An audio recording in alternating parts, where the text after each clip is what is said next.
Assalamualaikum warahmatullahi wabarakatuh. Alhamdulillahilladzi ja'alana min ahlil iman wa ballaghana fi syahri Ramadan. Wassalatu wassalamu ala sayyidi waladi adnan habibina wa syafi'ina wa maulana Muhammad wa ala alihi wa sahbihi wa man tabi'ahu wa nasarahu ila yaumil mi'ad, amma ba'du.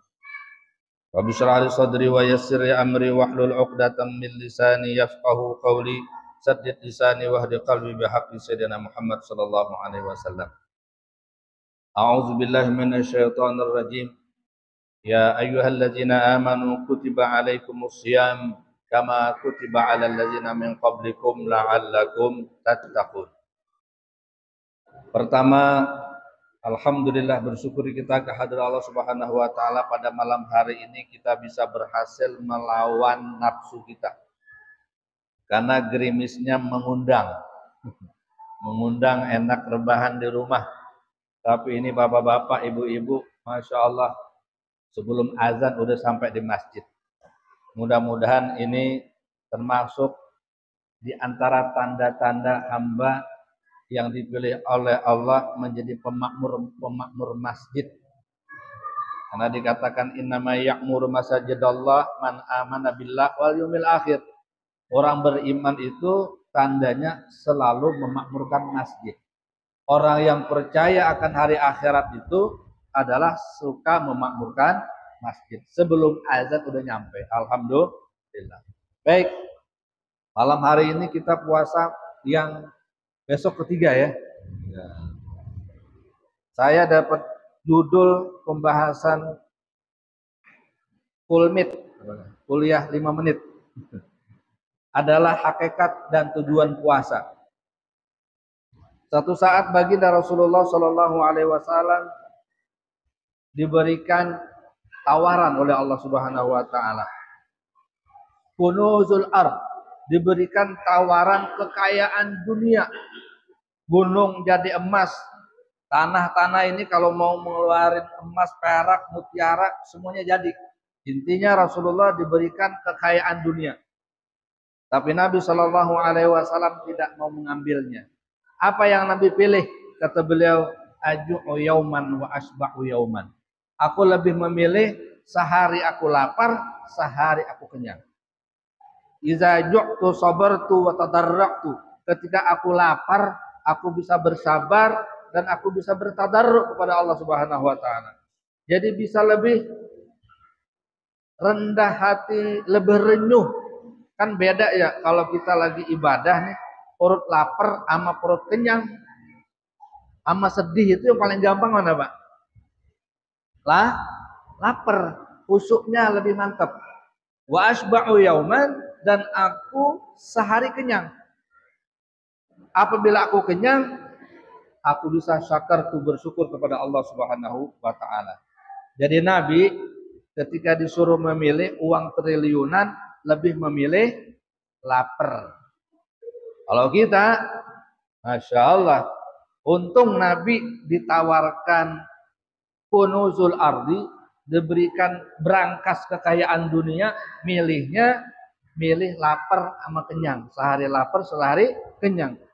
Kalau seandainya Nabi Shallallahu Alaihi Wasallam pilih kekayaan dunia, kita susah contoh untuk Rasulullah. Ya, pertamax bukan kita lagi oplos jadi pertalite, langsung jadi minyak termurah. Kenapa? Pengen kaya sampai kekaya-kayaan. Nabi ambil lapar saja, umatnya pada kemaruk. Maka hakikat daripada puasa itu adalah sebenarnya apa? Mampu mengendalikan diri ketika lapar dan mampu bersyukur ketika kenyang.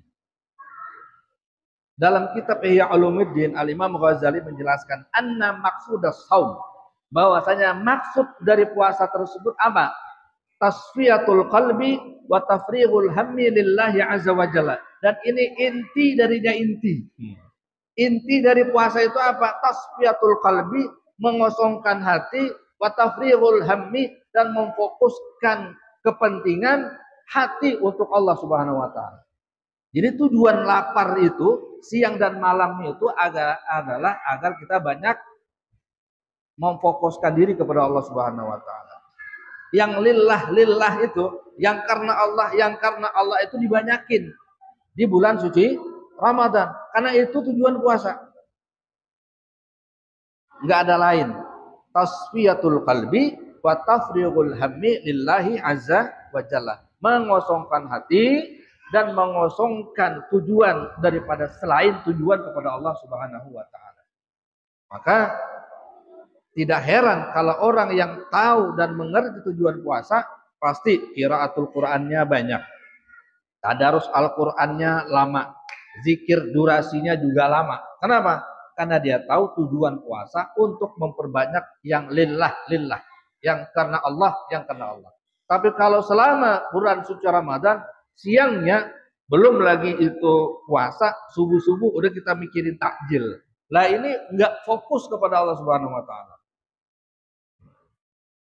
Makanya ini juga godaan nih buat yang dagang.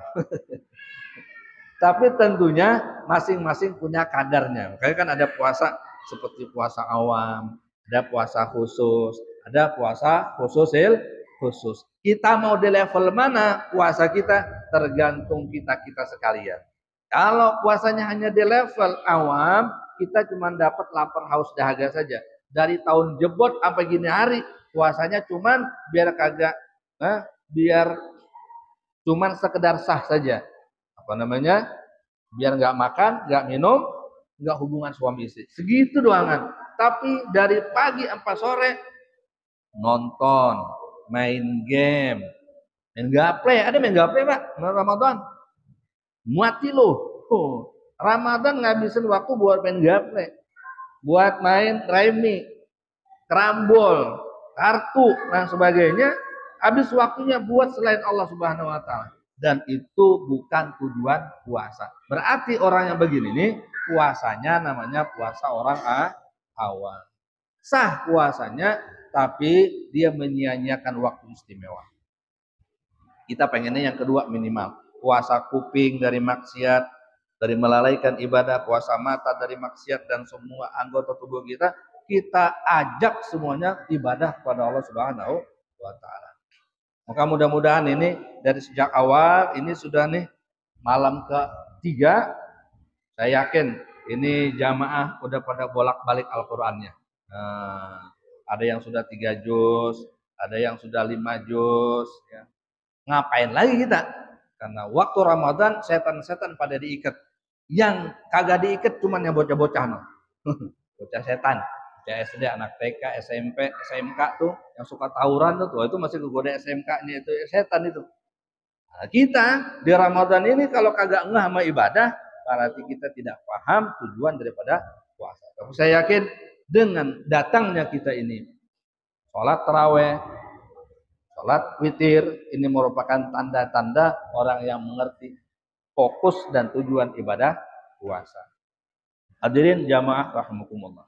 Kemudian tujuan puasa tadi adalah memperkuat hubungan kita kepada Allah Subhanahu wa taala. Jangan sampai kita salah fokus. Di Ramadan hubungan kita seharusnya kuat, malah justru tidak kuat. Banyak hal-hal yang membuat kita tidak fokus dengan bulan suci Ramadan. Apalagi sekarang ini banyak godaannya. Dari anak kecil, nenek-nenek, sampai kakek-kakek, godaannya sama, yaitu handphone. Aduh, ini benar-benar kalau kata guru saya setan gepeng gitu. Ya, setan gepeng. Maka hati-hati manfaatkan handphone dengan sesuai kemanfaatannya yang baik, yang meningkatkan takwa kita kepada Allah Subhanahu wa taala agar puasa kita betul-betul la'allakum tattaqun. Mudah-mudahan ada manfaatnya. Kalau lebihnya mohon maaf. Wassalamualaikum warahmatullahi wabarakatuh.